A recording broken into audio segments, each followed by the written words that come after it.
ఇంట్లో జరుగుతున్న చికిత్సలో భాగంగా మీ చేతి మరియు మణికట్టు కోసం వ్యాయామాలు సాధారణ రోజువారీ కార్యకలాపాలను ఉపయోగించి చేయవచ్చు. డెబ్బీ మనకు ఆమె వాటిని ఎలా చేస్తుందో చూపించబోతుంది. ముందుగా మనం డెబ్బీ హ్యాండ్ బ్యాగ్ని ఉపయోగించబోతున్నాం. మీరు దాన్ని తీసుకురాగలరా డెబ్బీ? బాగుంది. సరే.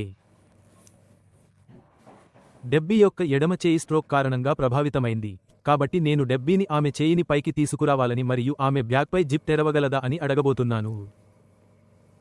అదే. బాగుంది. సరే. ఇప్పుడు దాన్ని కొంచెం కష్టతరం చేయడానికి నేను ఆమె పెన్నును తీసుకుని దానిని కింద దాచిపెట్టి ఆమె దానిని కనుగొనమని అడగబోతున్నాను. సరే. మీరు దాన్ని బయటకు తీయగలరా డెబ్బీ? బాగుంది. సరే. దాన్ని టేబుల్పై ఉంచండి. మన తదుపరి పట్టుకోవడం మరియు విడుదల చేయడం లేదా పించర్. మనం ఈ ద్రాక్షలను ఉపయోగించబోతున్నాం. సరే.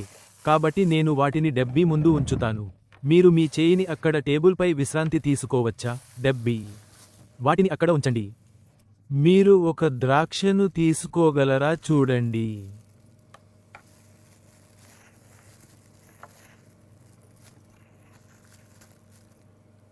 సరే. దాన్ని కప్పులో ఉంచండి. మరియు మరొకటి. బాగా చేశారు.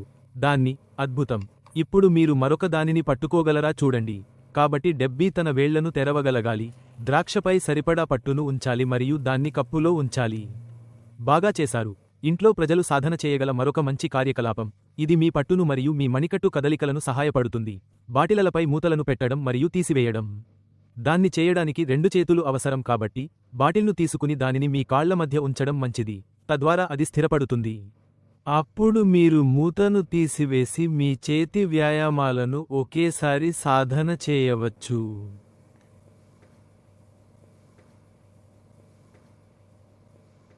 అది నిజంగా బాగా చేశారు డెబ్బీ.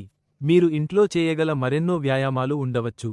ఇవి మీ చేతిలో బలాన్ని పెంచడానికి సహాయపడతాయి.